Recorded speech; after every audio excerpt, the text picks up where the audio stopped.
Hello viewers, welcome back to the series Bhaskar's Insurance for You and Me. In the last episode, we had started our discussion on the Employees Compensation Insurance and have examined the scope of cover under EC Act, that is Employee Compensation Act 1923. In continuation, we will discuss on the different types of injuries covered and the quantum of compensation that is mandated by the Act and related details in the current episode. In case you have not watched the first part of the video on employee compensation insurance, I would suggest you to please go through the Bhaskar's Insurance for You and Me series, episode 28, before proceeding with the current episode for a fuller understanding of the subject. Now, coming to the topic under discussion, the different types of injuries for which an employer is liable towards employee as per EC Act is specified under section 3 of the Act. They fall under the following types. One is death, second one is permanent total disability, which is referred as PTD, permanent partial disability, which is referred as PPD, temporary disability, and the medical expenditure. The method of computation of compensation, it varies according to the nature of employment injury, as we will discuss now. In respect of death resulting from injury, the amount payable is equal to 50% of the monthly wages multiplied by a relevant factor, and this is subject to a minimum of rupees 1,20,000 rupees, and an additional amount not less than rupees 5,000 is payable towards funeral expenses. In respect of permanent total disability resulting from injury, the amount payable is equal to 60% of the monthly wages multiplied by relevant factor, and this is subject to a minimum of rupees 1,40,000. We will elaborate on the two terms monthly wages and the relevant factor in a short while. So as you would have observed, the compensation amount payable in respect of permanent total disability is higher than the compensation payable in respect of death.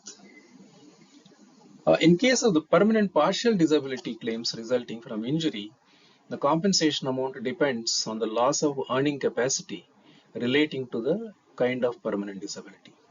The different injuries which are considered to result in permanent partial disability, they are all listed in Part 2, Schedule 1 of the Act.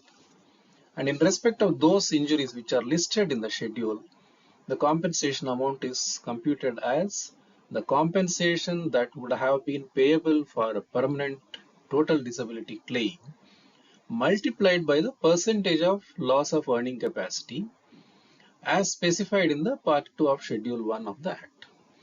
For example, if the accident leads to loss of thumb, the compensation is worked out as 30% of the amount payable in the event of permanent total disability. This is because 30% is shown in the schedule as loss of earning capacity in case of loss of thumb. In respect of those injuries which are not listed in the Schedule 1 of the Act, the compensation amount is computed as the compensation amount that would have been payable for permanent total disability multiplied by the percentage of loss of earning capacity as assessed by the qualified medical practitioner.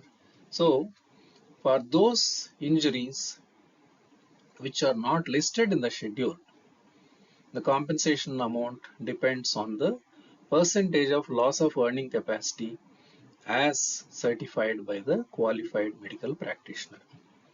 If there are multiple injuries arising from the same accident, the amount payable shall be the aggregate amount, but the total amount payable shall not exceed the amount that would have been payable under a permanent total disability claim.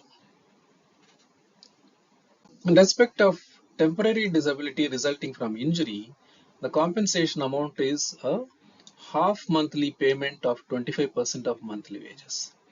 That means 25% of monthly wages is payable for every half month of disability period, and the maximum period for which the temporary disability compensation is payable is 5 years as per the Act. In respect of medical expenditure incurred for treatment of injury, actual medical expenditure incurred for treatment of injuries caused during the course of employment is payable. There is no any ceiling or limit on the amount payable. It depends on the actual expenditure incurred for treatment. In connection with these computations, we had used the terms monthly wages and relevant factor. For the purpose of death and PTD related computations, the WC Act had originally specified a ceiling for the monthly wages. This ceiling has undergone change from rupees 2000 to rupees 8000 over a period of time. Subsequently, this ceiling was removed and the monthly wages for the purpose of compensation calculation is specified by central government as rupees 15,000, and this is the amount which is in force as of now. The other term which we used, the relevant factor, it actually refers to the factor used for working out compensation in case of death and permanent total disability cases. These factors are dependent on the completed age in years of the injured employee. The values of these factors are provided under Schedule 4 of the Employee Compensation Act. This factor is of a higher value for lower age and it keeps reducing with increasing age. We have used the term wages in connection with quantifying the liability. What exactly is considered under this term? In simple words, wages refer to all the benefits and privileges of an employee that can be estimated in money terms. And it excludes the payments in the nature of reimbursements or allowances for special duties.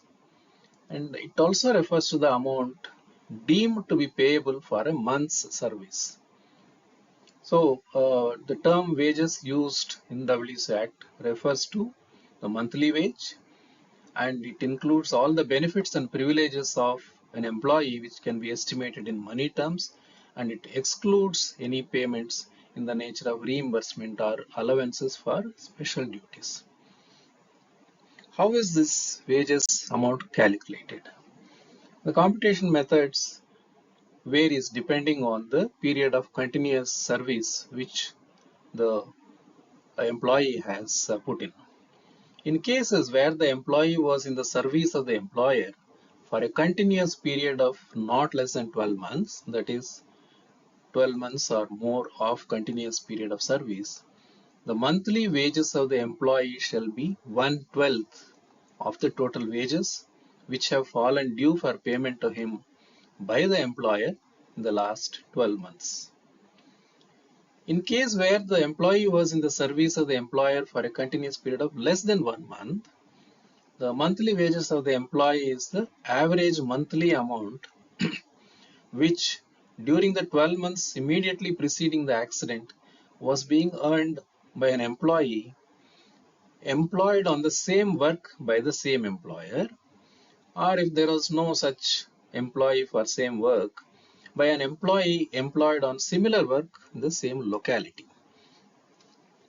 In other cases, including cases in which it is not possible for want of necessary information to calculate the monthly wages, the monthly wages is 30 times the total wages earned for the last continuous period of service preceding the accident, divided by the number of days comprising such period. To summarize on the method for computing monthly wages, if the continuous period of work by the employee for the employer was 12 months or more, monthly wages is the annual wages divided by 12. If the continuous period of work by the employee for the employer was less than 1 month, monthly wages is the annual wages earned by other employees for the same work divided by 12. In other cases, it is 30 times the average daily wages earned by the employee during the preceding continuous period of work. We have seen that if personal injury is caused to a workman by accident arising out of and in the course of his employment, his employer shall be liable to pay compensation in accordance with the provisions of the WC Act. But there are certain circumstances under which the employer is not liable to pay compensation to the employee under the Act. So what are those circumstances? So no compensation is payable by the employer if the injury does not result in total or partial disablement of the employee for a period exceeding 3 days. Similarly, no compensation is payable if the injury results in other than death or PTD, that is permanent total disablement claims, and is caused by accident directly attributable to employee being under the influence of drinks or drugs, or attributable to willful disobedience of the employee of any instruction for safety, or removal or disregarding of any safety guard, etc., provided for the purpose of safety of employees.